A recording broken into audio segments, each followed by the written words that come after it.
Good morning, friends. A very warm welcome to the IS Hub. Guys, let's start the session. Let's see what's there for us in today's newspaper. So again, we'll continue with the words of Nelson Mandela. Now he's saying that after climbing a great hill, one only finds that there are many more hills to climb. That after, you can say, climbing a great hill, you will come to know there are more hills to climb. How can we associate ourselves with this? How can we associate with this here? Now, you must be noting down this particular part. Governance is the most difficult activity because lots of the students, they think that after clearing this exam, things are going to be fine. My point is this: the real challenge will start after you clear this exam. When you are into the service, when it will be expected from you that you will be able to govern whatever responsibility that has been given to you. Now, we are a very complex country here. Lot of things, they go on parallelly. Communal rights भी चल रहे होंगे और वहाँ पे आपके यहाँ पे इन्वेस्टर समिट भी चल रहा होगा. एक तरफ कॉम्युनल टेंशन स्टार्ट होने का डर है, दूसरी तरफ आपके यहाँ पे इन्वेस्टर समिट चल रहा है. What will you do in that scenario? You will be under pressure. There will be political pressure on you. There will be, you can say, pressure from your family side कि आप family पे time नहीं दे रहे हो. Those things are going to be there.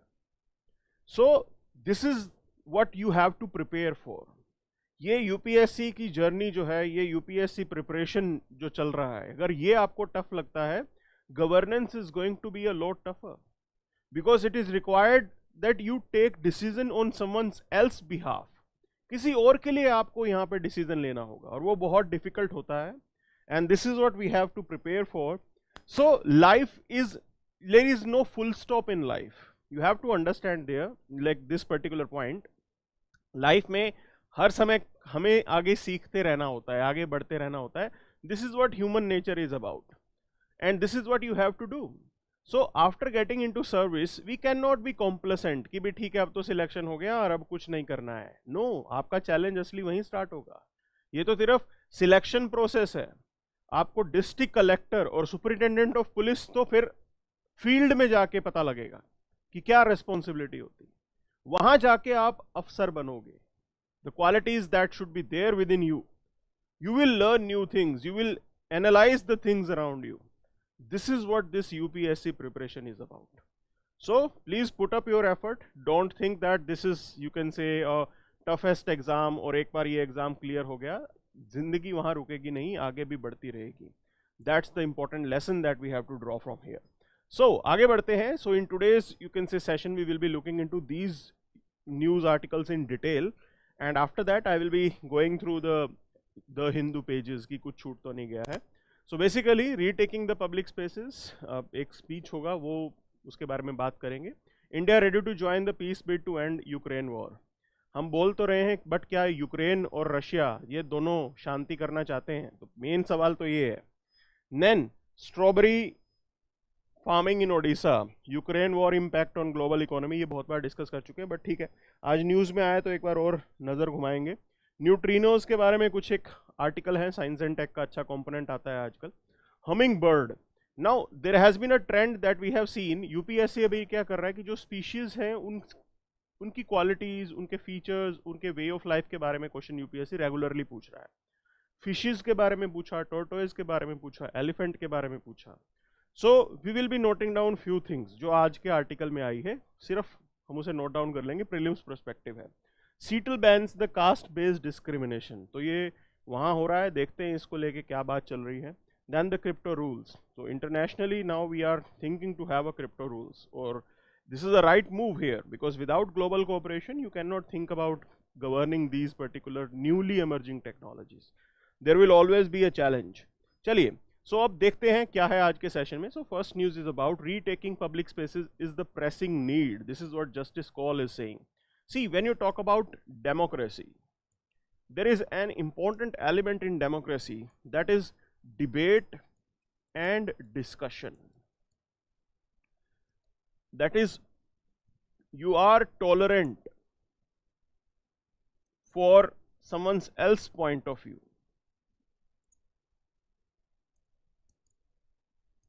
किसी और के point of view को आपने संभालना है. You have to be tolerant for that. Now these particular qualities are important if we truly say that we are a democratic country. But हुआ क्या है, what has happened over the time? Look at the public debates that are there. Okay, now somehow the narrative in the public debate has been shifted or it has been influenced. अब ये deliberately हुआ है, अपने आप हुआ है. Like we have to look into that. Now public narrative, if you see these days, quite often we debate about religion. Regularly religion को लेकर डिबेट होती है, और वो डिबेट नहीं होती है, it is rather I will say bashing of a religion. एक पर्टिकुलर रिलीजन को, एक पर्टिकुलर कम्युनिटी को अक्सर बैश किया जाता है. Like we have seen that trend. वो ट्रेंड हमने अक्सर देखा है, बहुत बार हुआ है ऐसा. So this is not what democracy is for. ये डेमोक्रेसी थोड़ा ना है. If you are just thinking that what majority says is right, then this is absolutely wrong. If someone is thinking कि 40 आदमी एक बार बोल रहे हैं कि भाई सूरज रात को निकलता है, तो वो रात को थोड़ी ना निकलेगा. समझिए ये बात. So whatever majority says, it is not necessary that it is right here. So you have to create that environment where the different views, different way of life, minority views, minority way of life, their practices, they also be assured that you feel safe, you are protected, no issues. Clear? So I am debating something with you. तो मैं आपको क्या बोलूँगा? I have my point of view, you have your point of view. It is your right to express yourself. It is your right to have freedom of speech and expression. It is my duty to protect your freedom of speech and expression. I may disagree with you. मैं आपसे disagree करूँगा, but I'll make sure that your freedom of speech and expression is very much protected. ये है democratic values.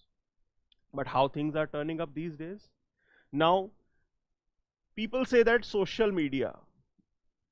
Now, social media definitely as a platform, it has democratized the debate in the country. हमारे country में debate democratise हुई है, बिल्कुल. Women, person with disability, minority community, vulnerable groups, they are expressing themselves. So this platform has been provided to them. Yes, but what has happened? Look, what have we done? Now trolling, this is what we are doing here. So it all depends upon us how we are using a tool, how we are using a system.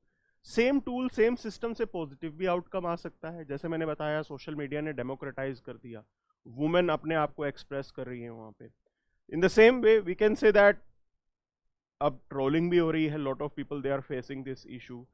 Minority voice को दबाया जाता है, bashing होती है, there is lot of, you can say, mental stress because of that. So all these things are happening. But as a society we have to understand that we have to live up to the expectation of the democracy. See, I have stated this thing multiple times. Democracy is not a spectator's sport. ये crowd का कोई खेल नहीं है कि आपके यहाँ पे आपने इलेक्शन करवा दिया, आपने मंत्री बनवा दिया, and those ministers they are going to rule you, they are going to govern you, और आप बाहर बैठोगे आराम से भी. ठीक है, हमने तो 5 साल के लिए भेज दिया ना मोदी जी को, मोदी जी संभालेंगे. This is not democracy. You have to be an active participant in that. You have to be vigilant. ये आपकी responsibility है. अगर आप vigilant नहीं हो, तो someone who is in power, he can misuse that power. It is your responsibility to keep a watch, to make the government accountable. There are different you can say measures and means that are available. आपको as an active citizen, as an active participant यहाँ पे participate करना पड़ेगा. This is the demand of democracy. Clear? So this is what the justice call is saying, that we have to retake the public spaces. ये चीज वापस लाना जरूरी है. मेजोरिटेरियन व्यू ही करेक्ट हो ये जरूरी नहीं है. So let's look into this particular, you can say, question that was there. मैंने पहले भी डिस्कस किया है कि बताइए कैबिनेट फॉर्म ऑफ गवर्नमेंट किस लिए होती है. So it's a mechanism of parliamentary democracy for ensuring collective responsibility of the government to the people. That cabinet ministers, they are responsible to Lok Sabha, and in this way it's an indirect responsibility towards the people of the country कि आप indirectly accountable हो गए हो जनता को लेके. Clear? क्योंकि जनता के नुमाइंदे, the representative of the people, they will ask question, वो सवाल करेंगे यहाँ पे. opposition होगा, वो आपसे सवाल करेगा और आपको जवाब देना पड़ेगा. That's the point here. अब आगे देखिए यहाँ पे, we have this news here, willing to join any peace bid to end the Ukraine war. This is what our Prime Minister is saying. And German leader, German Chancellor, he is also of same view. See, why this partnership is important. देखिए, Germany, it has the technology, it is a really, you can say, big economy, big European economy, and a major player in Europe. So first of all आप देखिए, so European politics के अंदर एक तो Germany का major role है, and not only that, in their economic policies, उनकी economic policy में जर्मनी इंपॉर्टेंट रोल प्ले करता है. Now we are already negotiating free trade agreement with the European Union. We want that free trade agreement to be concluded as early as possible so that we can reap benefit out of it. अगर Germany आपकी बात को आगे support करेगा, it will be benefit for us. We can put up this particular case कि भाई India के साथ फ्री ट्रेड एग्रीमेंट कर लो. ये तो होगी बिजनेस की बात. क्लियर है? अब बात करते हैं ग्लोबल पॉलिटिक्स की. जब भी हम ग्लोबल पॉलिटिक्स की बात करते हैं, we do say that we have to reform the international organisations of governance. So reform हमें किसको करना है? रिफॉर्म हम हमेशा बात करते हैं यूनाइटेड नेशन सिक्योरिटी काउंसिल को रिफॉर्म करना है, और other you can say international bodies of governance. We do talk about that. WTO को रिफॉर्म करो, WHO को रिफॉर्म करो, make them more transparent, make them more representative. Whenever we talk about this, Germany along with Japan and Brazil, they are in partner with India, और ये हम बोलते हैं G4 countries. What's their demand? So right now United Nations Security Council, it has countries who are having veto power, and वो हैं इसके permanent member. तो Security Council जो कि major decision making body है United Nation के अंदर, like these permanent members are there and they have veto power. So ये नंबर आपका होता है. चाइना भी है उसमें, Russia is also there, US is there, UK is there, France is there. Clear? So these countries are there, and G4 countries, they demand that we have to reform this system. कि भाई ये system पुराना हो गया है, इस system को हमें रिफॉर्म करना है. Because if you look into this particular arrangement, this is not the true reflection. Clear? This is not the true reflection of global realities. Why are we saying this? Look, India's prospects. Now we are somewhere around 17.5% of the global population. Don't you think we should have some representation there? We are in top 5 when it comes to your size of economy. आप अपनी economy का size देखिए, आप top 5 में आएंगे. You talk about the military power, you are quite powerful. So we have a classic case to be there as a permanent member in United Nation Security Council. Same goes with Germany. Germany कहता है कि I am, you can say I am a very big economy. वे like France और UK से तो बड़ी economy है, अच्छी खासी बड़ी इनके पास फोर्स है, अच्छा खासा इन्फ्लुएंशियल कंट्री है यूरोपियन पॉलिटिक्स के अंदर. So it should be given the permanent seat there. Same is the demand from Japan. Now a major economy, clear, they want to play active role in the international politics. Brazil says that like South America doesn't have a representation. तो पहली बात आप देखिए, एक तो Africa का कोई representation नहीं है, and other is South America doesn't have representation. This is what they claim. Now अब सवाल बनता है, अगर यूनाइटेड नेशन सिक्योरिटी काउंसिल को रिफॉर्म करें, so in which particular case which country should be given priority. तो देखो मैं आपको सिंपल सी चीज बताता हूं. अफ्रीका से there is no representative, so there are chances that South Africa might be given the chance. ऐसा हो सकता है, अगर रिफॉर्म होगा तो पहला इनका हक बनेगा. or if you talk about South America, it will be Brazil, which should be given. Because if you talk about Asia, Asia already has representation as China, China का यहाँ पे presence है. If you talk about Europe, अब यहाँ पे Russia भी आ गया है, यूके भी है एंड फ्रांस भी है. Okay, so Europe somehow appears to be over representative. And other major point is this: India and Japan, they are competitors when it comes to G20, मतलब sorry, the United Nations Security Council seat. एक दूसरे के साथ compete भी कर रहे हैं लेकिन cooperate भी कर रहे हैं, because ये reform करना जरूरी है. International organizations, they should be true reflective of the ground realities. Other problem is that these 5 permanent members, now they use the veto power just for their narrow national interest. Narrow national interest के लिए ये इस power को use करते हैं, not for the global interest. Clear? ये सबसे बड़ी चीज है जो हमने देखी गई है. अभी रशिया ने यूक्रेन पे अटैक किया तो यूएन के अंदर रेजोल्यूशन आया, उसको चाइना ने ब्लॉक कर दिया. Veto power. This is how things are done. They help each other. I will scratch your back, you will scratch my back. So for this particular debate, for reforming these you can say systems, we need cooperation from Germany, और ये एक major reason है हमारा. Now when it comes to the claim that we are putting in, अब देखिए एक और country का group है जिसको बोलते हैं कॉफी क्लब. कॉफी क्लब क्या है? It's a group of country which are opposing their bidding. India जो बिड करता है तो इंडिया को अपोज करेगा Pakistan. Clear? So you have coffee club, there are multiple countries in that. खेल कैसे चलता है देखिए. जापान क्लेम कर रहा है कि मुझे बनाओ परमानेंट मेंबर, तो साउथ कोरिया यहां पे कहेगा अच्छा अगर जापान को बना दिया तो मुझ में क्या कमी है. जर्मनी को अपोज करेगा इटली. इटली कहेगा कि अच्छा जर्मनी को अगर दे रहे हो तो मुझे भी दे दो. सेम इंडिया को करेंगे तो यहां है पाकिस्तान. ब्राजील को करेंगे तो यहां पे है Argentina. So they are opponents.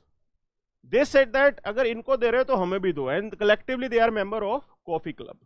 ये सब मिलके कॉफी क्लब के मेंबर बनते हैं. Clear? This is the point here. तो आप खुद ब खुद देख सकते हो. तो कॉफी क्लब के कुछ एक कंट्रीज तो मैंने मेंशन किए हैं: Italy, Spain, Australia, Canada, south Korea, Argentina and Pakistan. They are prime, you can say, countries. So Vicky Gautam Yadav is saying, sir, if Germany get membership in United Nations Security Council, it led to the multi-member of Europe. Is it right? See, Europe is already having, you can say, multiple members. Europe तो already over representative है. अगर मैं over represented है, अगर मैं ये बात करूं कि अपना continent से representation होना चाहिए, if we follow that principle, so from north America you have US जिसका चलता है वहाँ पे. साउथ अमेरिका से कोई है नहीं, अफ्रीका से कोई है नहीं. यूरोप से आप बात करो, France is there, UK is there, और रशिया भी यूरोपियन उसमें काउंट कर लो आप. आधा यूरोप आधा एशिया काउंट कर लो. When you talk about Asia you have China and आधा Russia. So this is how it works. Clear है? इस तरीके से पूरा खेल चल रहा है. अब मैंने सवाल ये उठाया कि अगर यहाँ पे आपको इसको रिफॉर्म करना है तो सबसे पहला हक किसका बनेगा, वो मेरा पॉइंट है. तो उसको क्लेम करते हुए वी आर डिस्कसिंग दिस कि भी जर्मनी की तो नहीं बन सकती वहां पे. क्लियर है? अब देखो जैसे मैंने बताया, Italy and Spain they oppose Germany's bid for Security Council, Pakistan opposes India's bid, and you can say Argentina opposes Brazil's bid, Australia opposes Japan's bid. This is how it is. So these countries they are also demanding कि हमें भी बनाओ. अब ये बात ऐसी है, देखिए, Covid and Ukraine war, it has impacted the global economy, and it's good that these countries, these major countries, they are coming together. अब सबसे इंपॉर्टेंट पॉइंट यहाँ पे ये भी है, because G20 is going to be there, and if you want success of this, India have to mobilise its resources. जिसके साथ भी हमारी अच्छी बनी बनाई है उसको कन्विंस करना पड़ेगा. और यहाँ पे जर्मनी, अगर जर्मन चांसलर आ रहे हैं, and we are you can say proposing few ideas कि भी वेस्टर्न कंट्रीज भी थोड़े लिबरल हो जाएं, थोड़ा यूक्रेन को समझाएं. Those things are important and we are moving in that direction. Clear है? आगे बढ़ते हैं. Strawberry farming making waves in the tribal areas of Odisha. तो सबसे पहली चीज, strawberry, it is a native of temperate region, but now it is being cultivated in the tropical climate as well. Specifically जहाँ पे माउंटेन्स हैं, थोड़ा ठंडा इलाका है, वहाँ पे अक्सर जो है स्ट्रॉबेरी उगाई जाती है. मेजरली आप देखेंगे मेजर सेंटर्स की बात करें, महाराष्ट्र के अंदर महाबलेश्वर करके एक जगह है, they are also growing strawberries. Uttarakhand, Himachal, they are growing strawberries. And now again we have, you can say, we came to know that in Odisha as well, on the Sunabeda plateau, that is 3,000 feet above the sea level, the strawberry cultivation is going on. See, you need to understand, it offers us a major export potential. बहुत अच्छा ये export potential है. And not only that, in Odisha's case, देखिए यहाँ पे ये ज़्यादा ज़रूरी क्यों है, सबसे पहला पॉइंट समझिए आप. सो जैसा मैंने बताया, सुनबेड प्लेटू, वहाँ पे ये स्ट्रॉबेरी लगाई जा रही है, and it is being cultivated in the tribal belt. So you have Chuktia Bhunjia tribe now, which is a particularly vulnerable tribal group. They are benefiting out of it. ये बहुत जरूरी है. We have to put up an effort through which we can create income for the tribals. It will change their standard of living. And other important part is this, in this particular, you can say, activity, there is a role that self-help groups are playing. Because for cultivation, for sowing activity, these self-help groups, now these are women self-help groups, they are providing loans to the tribal farmers. And when we talk about the self-help group, it is directly associated with the women empowerment. ये directly आपकी women empowerment के साथ भी associated है. तो बहुत अच्छा बड़ा बेनिफिट यहाँ पे हम लोग यहाँ पे लेके आ रहे हैं with this particular development. One is that you are increasing the tribal income. As the income increases, the standard of living will also improve. That's one part here. Not only that, when we are bringing in the role of self-help group, it precisely means that the women in that area, they will reap benefit out of it. Women की income जब increase होती है तो आप समझिए पूरी family के लिए अच्छा होता है, because she will be able to take care of her children, elders and her self as well. This is what the women empowerment brings. और यहाँ से पूरी सोसाइटी को बेनिफिट होगा. So it's a good thing that we are thinking on these lines. Again these are the particular points that you have to remember. So basically Sunabeda plateau में हम लोग जो है स्ट्रॉबेरी लगा रहे हैं, and majorly tribals are getting benefit out of it. Clear है? This is the major point that we will be considering here. आगे बढ़ते हैं. Ukraine war is exacerbating the fragilities in the global economy. This is what G20 ministers are saying. So there is a global consensus. This is the high time. See, if you look into the last 5-6 years of the global economy. Now we have gone through lot of things during this time. Already the world was struggling with the recession that started in 2008. 2008 में जो recession start हुआ उसका impact somewhere around 2014 तक था. Post 2014 the world just started reviving. आप देखिए European economies just अभी start हो रही थी रिवाइव होने को. They just started revising. And as they were just starting reviving, there was this COVID-like thing that happened. उसके बाद एकदम से COVID आ जाता है, and it changed lot of things. This was the major impact here. वहाँ पे चीज़ें बहुत सारी बदलती हैं. तो अब COVID आ गया. जैसे COVID से पूरी दुनिया बाहर आ रही थी ग्लोबल इकोनॉमी स्ट्रगल करके कि जैसे कैसे हम लोग जो है अपनी इकोनॉमिक एक्टिविटी को बढ़ाते हैं. When we were doing that, this Ukraine-Russia war started. Again the impact was bad in the sense आपकी commodity prices यहाँ पे increase हो गई, wheat rice की prices increase हो गई, food security it came under threat. Okay, not only just the food security, energy security it also came under threat. Energy security भी यहाँ पे threat में आ गई थी. This is how things developed after this. Clear है? Now we are still struggling. COVID is over. Countries have handled it. This is the second problem which is still prolonging. एक major hurdle Covid नाम की वो तो आपने deal कर ली. अब आपको डील करना है इस पर्टिकुलर प्रॉब्लम से. अब ये कितना आसान होगा कितना नहीं होगा, that we have to look. देखिए आज की डेट में प्रॉब्लम क्या है globally. It is difficult to build consensus because countries they don't trust each other. एक दूसरे को ट्रस्ट नहीं करते हैं, and in that process consensus building will be difficult. So Russia and Ukraine, they are not trusting. Ukraine will say that Russia unconditionally वापस चला जाए. Russia will look for the face saver. Putin को चाहिए कि भाई हमारी इज्जत भी बनी रहे और ये लड़ाई भी बंद हो जाए. सो सिचुएशन आज यहाँ पे आ गई है, and in that complexity it won't be that easy. Reality है ये, ठीक है ना. यूएस को ये लगता है कि ठीक है, क्या जा रहा है, बिलियंस ऑफ डॉलर्स ही खर्च करने हैं, यूक्रेनियंस आर फाइटिंग, हम तो सिर्फ हथियार दे देंगे, वॉर कंटिन्यू रहेगा, रशियन इकोनॉमी को नुकसान होगा, Russian people will put pressure on Putin, and finally it may lead to regime change in Russia. भाई रशिया के अंदर पुतिन की गद्दी जाएगी और नए प्राइम प्रेसिडेंट जो है वो आ जाएंगे. ये यूएस की कैलकुलेशन है. So if this is the calculation, what does it shows? It shows that no one is interested in ending the war. जब दोनों पार्टीज इस वॉर को एंड नहीं करना चाहती हैं, तो भाई इंडिया जैसा कंट्री कैसे उनको परसुएड करेगा? देखो, पुतिन कोई मतलब छोटे बच्चे तो है नहीं उनको कि भी बता देंगे मोदी जी की भी नहीं नहीं नहीं लड़ने से नुकसान हो जाता है. He knows about these things. Okay, so that's the reality. Every country is guided by their national interest.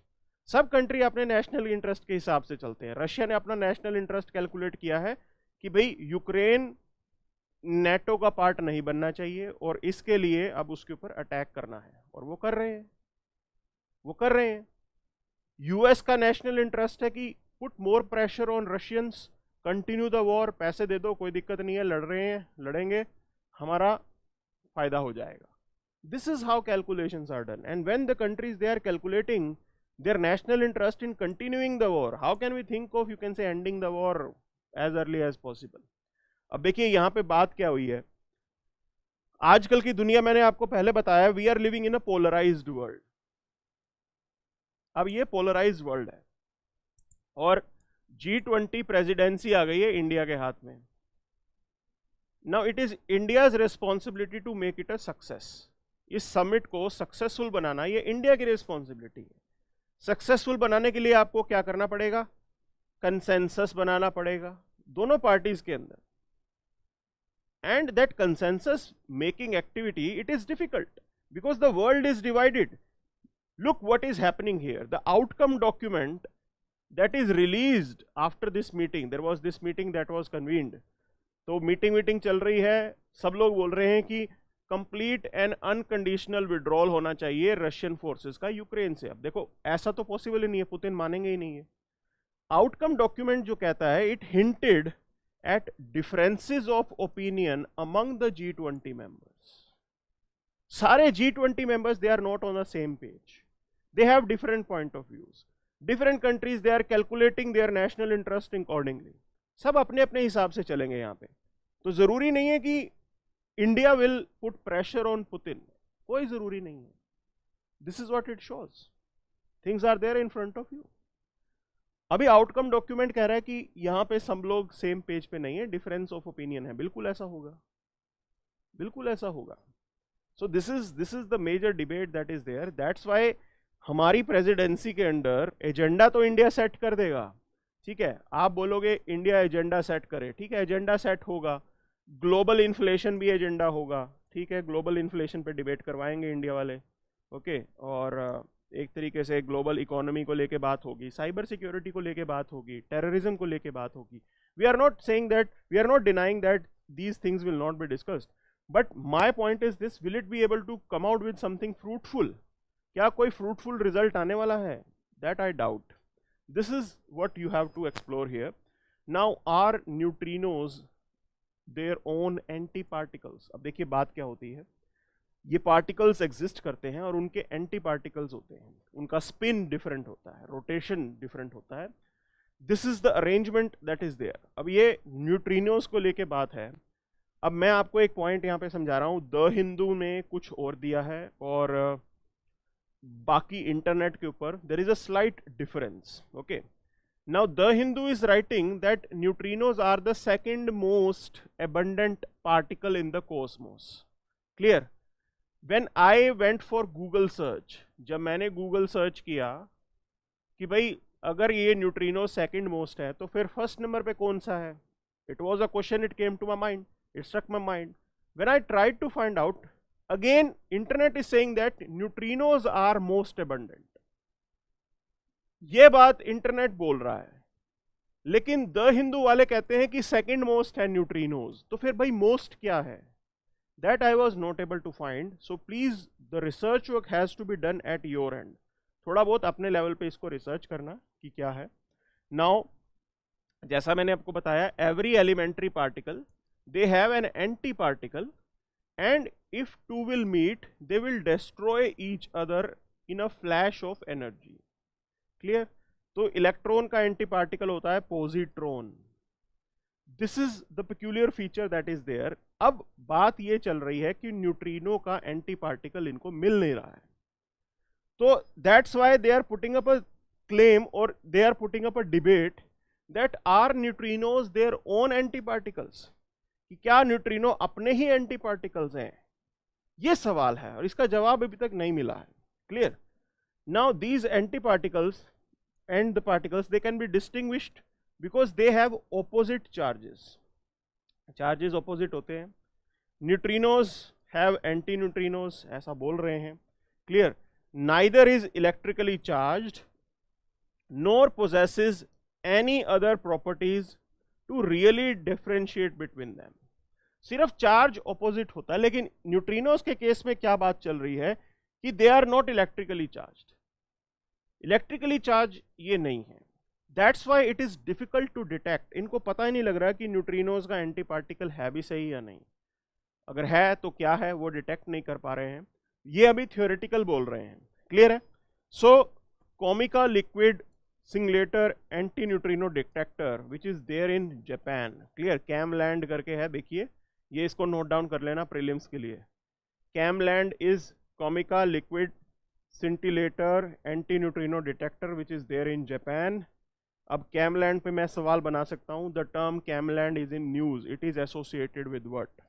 तो उसका आंसर होगा न्यूट्रिनो रिसर्च। क्लियर है ना? इस तरीके से क्वेश्चन बनेगा। So I can frame a question, sometimes KamLAND is in news, it is associated with what? And then I will give you 4 option A B C D. Clear? Land degradation, this and that. So I can create options to basically confuse the aspirants. So in this way you have to note it down. ये answer आपको समझना होगा।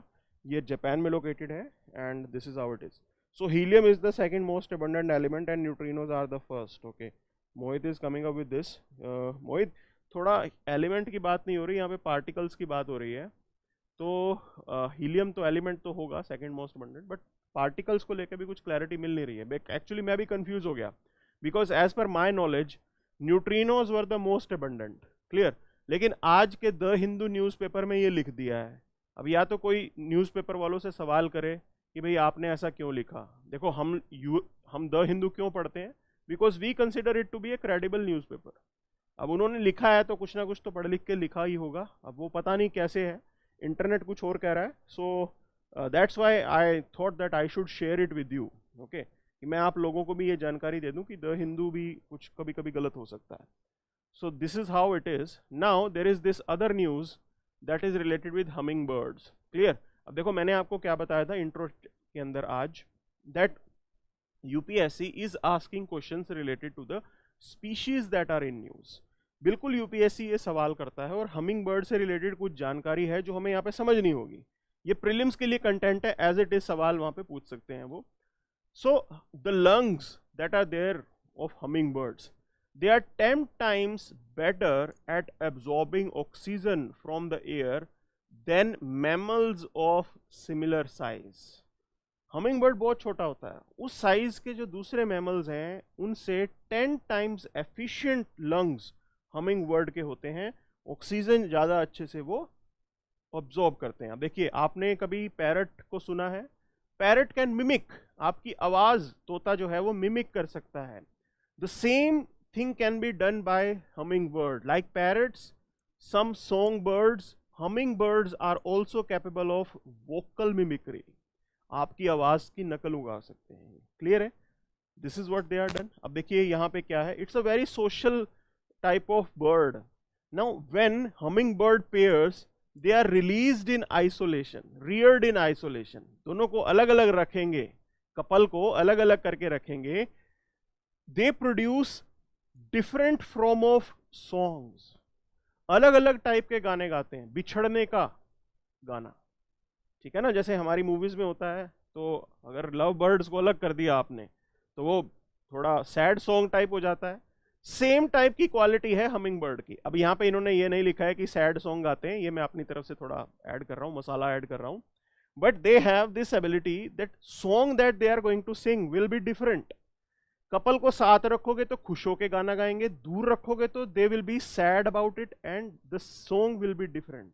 This is what is being pointed out here. कितने कमाल के birds हैं देखिए।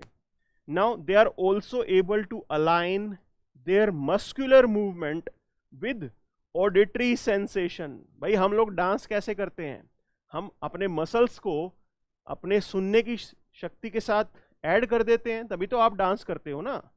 Same thing is there with the hummingbird, that they have the able to align their muscular movement with the auditory, you can say, sensation, and they can dance. So these are the qualities that you should be knowing about hummingbird, and it is referred in your today's newspaper. ये आज की अखबार में ही है और आपको इसे note down करना है, क्योंकि species based question UPSC is asking. तो ये सवाल तो बन ही सकता है यहाँ पे हमिंग बर्ड के ऊपर, तो हमें ये सब नोट डाउन करना होगा। क्लियर है? आगे बढ़ते हैं यहाँ पे, will move to the next news that is related to this.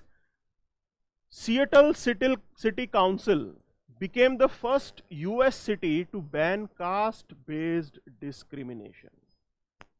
See, when we talk about caste-based discrimination, this caste system, it is so ingrained in our self, in our personality, कि जो लोग यहाँ से US भी चले जाते हैं वो अपने साथ कास्ट सिस्टम साथ लेके जाते हैं। मतलब what type of sad thing it is. And Seattle, now it became the first US city to ban the caste-based discrimination. ये देखिए आप, and they defined caste as rigid social stratification characterized by hereditary status, endogamy, social barriers that are sanctioned by customs, laws और religion. यही तो है caste system, कि आपने society को डिवाइड कर दिया वर्टिकली, ये कास्ट ऊपर, ये कास्ट नीचे, ये कास्ट ये काम करेगी, ये कास्ट वो काम करेगी। This is the stratification that we had, and we have Article 15 of the Constitution, which lays down that no citizen shall be discriminated against on the grounds of religion, race, caste, sex, place of birth, and any of them. So ये हमारा constitution भी तो हमें कह रहा है कि caste based discrimination नहीं होना चाहिए, but you can easily figure out that even after 75 years of independence, we are still debating those things, क्योंकि ये सोशल रिफॉर्म से रिलेटेड है, and social reform takes time. वो यूएस जाके भी कास्ट सिस्टम प्रैक्टिस कर रही है जनता, सोचिए आप इंडिया में क्या हालात होंगे। ये लड़ाई बहुत लंबी है। Multiple times I have explained this to students कि भाई कास्ट सिस्टम कब से चलता आ रहा है। लोग कहते हैं कि लेटर वैदिक एज से चलता आ रहा है, यही है ना, आपकी टेक्स्ट बुक यही बोलेंगी, बुकिश पॉइंट ऑफ व्यू से देखें तो। आप कंपेयर कीजिए लेटर वैदिक एज से लेके अब तक, समवेयर अराउंड 2500 ईयर्स चल रहा होगा, ठीक है ना, 2500 to 3000 years. Now if we compare with in 100 years you have 4 generation, 100 साल में 4 जनरेशन में कैलकुलेट करता हूं, तो आप उसको ऑन एन एवरेज देख लीजिए दैट अभी तो कुछ भी जनरेशन नहीं हुई है इंडिपेंडेंस के बाद, तो this is the 3rd generation that we are. Clear? Just think about it, the discrimination that has been carried out for so many, you can say, generations. How can you think that उसका impact 3 generations में चला जाएगा? नहीं जाएगा इतनी आसानी से। But definitely things are moving in positive direction. चीजें सही दिशा में जा रही हैं। With education, people are, you can say, moving away from these type of evils that were there in the society. And education is a major liberator. Education as well as economic status. तो ये 2 major role हैं जो हमें समझने होंगे, education plus economic, you can say forces, they can seriously help out in bringing the social reforms. हाँ ठीक है, आप बोलोगे हमने you can say universal adult franchise दी है, पॉलिटिकल भी है यहाँ पे, बिल्कुल है, मैं बोलता हूँ बिल्कुल, आपने रिप्रेजेंटेशन दिया है, एक आदमी के वोट की वैल्यू सेम है, the same thing is there, ठीक है, फाइन। बट आज की डेट की अगर हम बात करें, if we want social reform और सोशल चेंज, तो ये सारे फोर्सेस का साथ में काम करना जरूरी है, आइसोलेशन में कुछ भी नहीं होगा। So you have to create more opportunities, job opportunities, economic health improve करनी पड़ेगी, that is to be done, okay.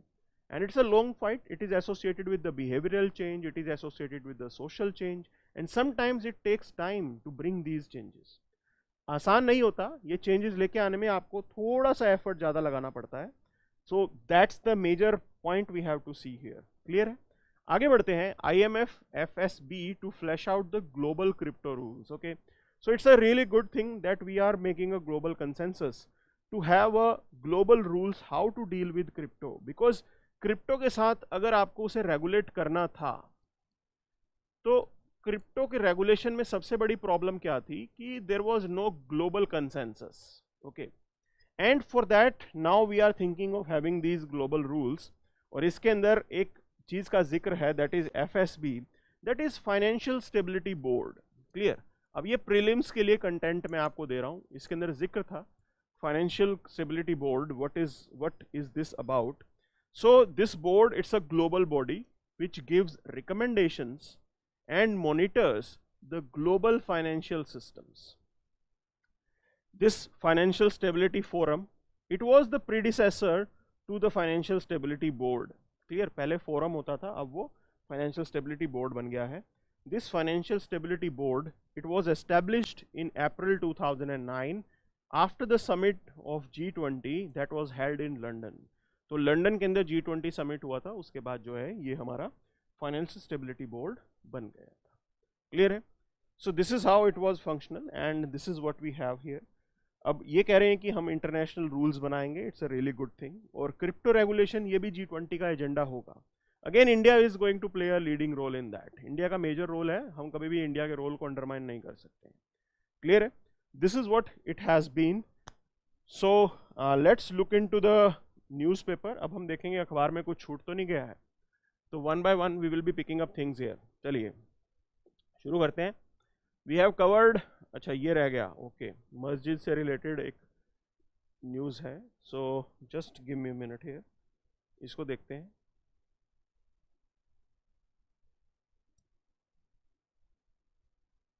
Okay,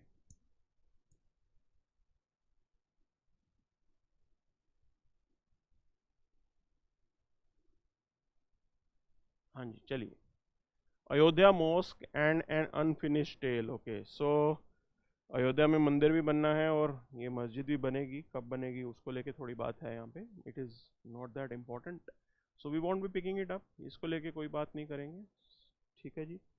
so we have seen Congress क्या कर रही है, उससे हमें लेना देना नहीं है। हाई कोर्ट स्टेज री election for MCD standing committee. Okay, अब देखो ये क्या चलता रहता है जब तक।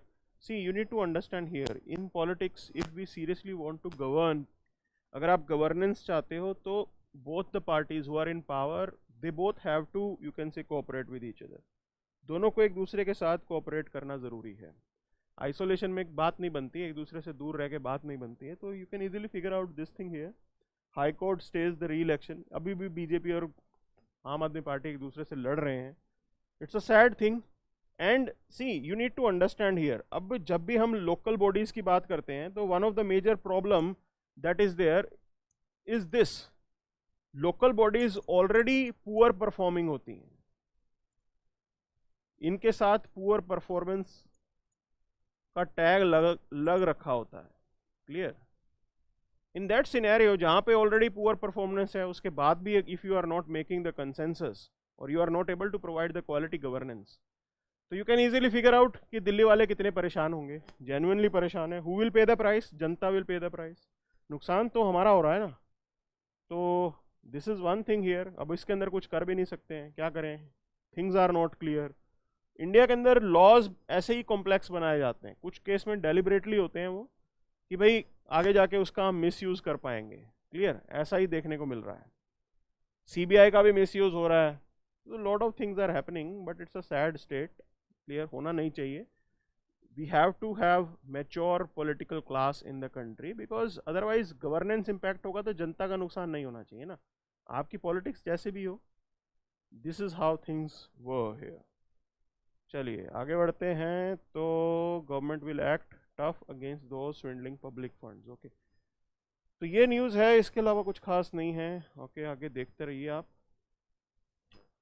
स्ट्रॉबेरी फार्मिंग को हमने डिस्कस कर लिया है, ठीक है ना. We have already discussed that. Education should be industry oriented and practical. Okay, see Modi ji is saying these words, you have to understand here. अब जब हम इंडिया के अंदर बात करते हैं ना एम्प्लॉयमेंट की, clear, whenever we talk about employment in India's scenario, one thing we see is that the workforce is not market ready. Workforce कहीं ना कहीं मार्केट रेडी आज की डेट में इंडिया में नहीं दिखती. Why I am saying this, ये मेरे शब्द नहीं है, ये नारायण मूर्ति जो इन्फोसिस के फाउंडर हैं उन्होंने भी ये चीज ऑब्जर्व की है. People in this country they don't have the vocational skills. Quality education नहीं है यहाँ पे. Quality of education that is specifically under, you can से, क्वेश्चनिंग हियर. अब बात देखिए, रोट लर्निंग चलती है, रट्टे मारो, मार्क्स लेके आओ. फोकस किस पे, हमारा मार्क्स पे है. हमें ये तो पता ही नहीं है जो चीज पढ़ी है उसका यूज कैसे करना है.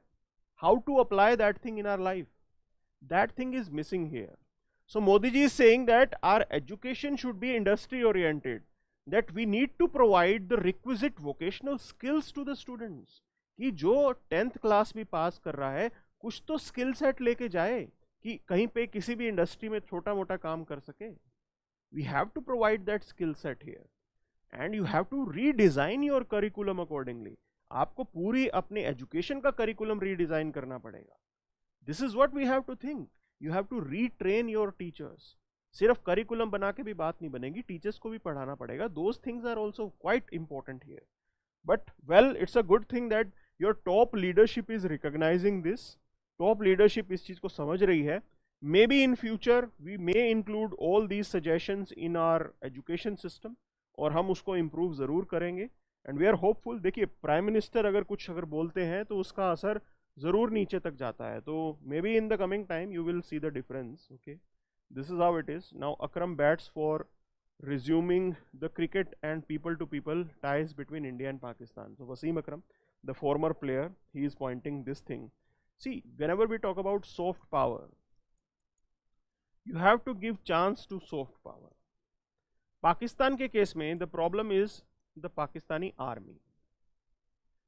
Pakistani army एक major problem होती है. And you have to understand here. देखिए, पाकिस्तानी आर्मी का एक काम करने का डिजाइन है. डिजाइन एक चीज ऑब्जर्व होती है. Whenever they are under pressure, whenever Pakistani army is under pressure, there is pressure from people. They try to look for creating trouble with India. कि भी इंडिया के साथ ट्रबल क्रिएट कर दो ताकि उनकी इंपॉर्टेंस उनके कंट्री में बनी रहे. This is how the Pakistani general thinks. Because if India is not an enemy, then why do they need an army? अगर इंडिया एनिमी नहीं रहेगा, पाकिस्तान का फ्रेंड बन जाएगा, तो पाकिस्तान को आर्मी की जरूरत क्या है? This is the major point that you have to understand here.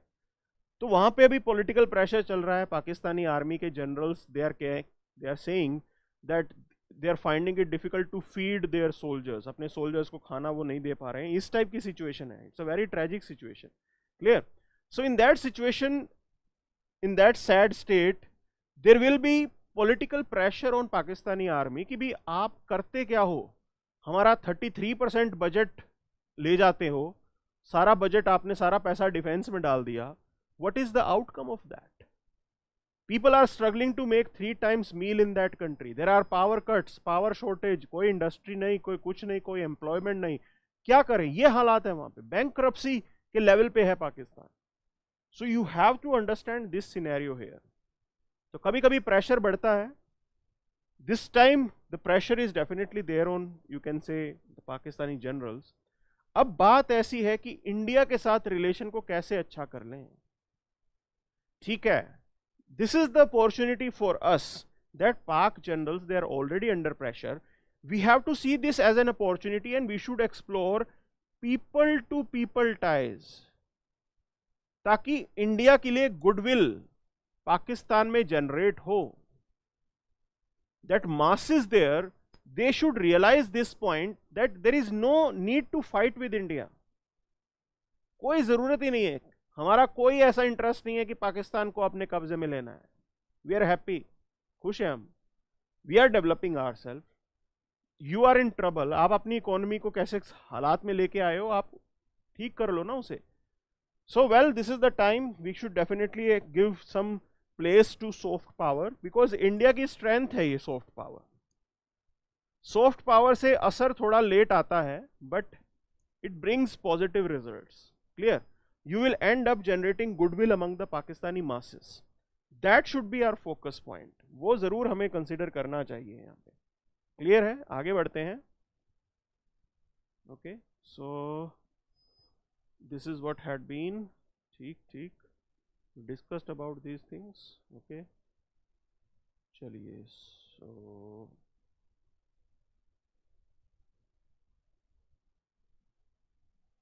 World पॉलिटिक्स. Okay, extremist says more than 70 soldiers killed in Burkina Faso. So there is this sort of civil war going on there. अब देखो बात क्या चल रही थी. Few days back there was this news that France will move out of Burkina Faso. French soldiers are already there, were already there in Burkina Faso, and they were there to help out the government of the day to fight against these terrorists, these insurgent groups here. But right now the things are completely different. अब बात अलग ही हो रही है. तो extremists जो हैं वो ये कह रहे हैं कि more than 70 soldiers they were killed. Military convoy को उन्होंने ambush किया यहाँ पे, and these sort of things are going on. It's a sad thing here कि इतनी ज़्यादा political instability है. Wherever there is political instability, these radical forces they take that ground. Okay, तो ये पॉइंट है जो हमें कहीं ना कहीं समझना होता है. And US hopes India will use its ties with Russia to end war. Everyone is hopeful. And if you ask me personally, like this is not the first time we are working as a peacemaker. Okay, now you remember Nehru's time पे हमने Korean war के अंदर we played important role. To end the Korean war India did play important role here. Same thing is that in the past we did it, so why can't we do it this time? And we are someone who can play the neutral role, because see, we didn't went to the path that was suggested by US and the West कि भी Russia के ऊपर sanction लगाओ, Russian से तेल मत खरीदो, this and that they were demanding, but we didn't follow that path. We went ahead with the national interest. We went ahead with S-400 deal, so we have some credibility left that Russians will think that India एक neutral partner हो सकता है. Same goes with Ukraine. Now we are, you can say, putting up a statement. Modi ji ने भी बिल्कुल statement दिया कि ये this is the 21st century. It is not a century of war. वो पिछली सेंचुरी में चलता था, आप लड़ते रहे आपस में. इस साल ऐसा नहीं होना चाहिए. We should think about collective development of humanity. पूरी humanity को develop करें. That should be the idea of national interest. एक narrow national interest रखने की बजाय हमें enlightened national interest रखना है. Clear? Enlightened national interest.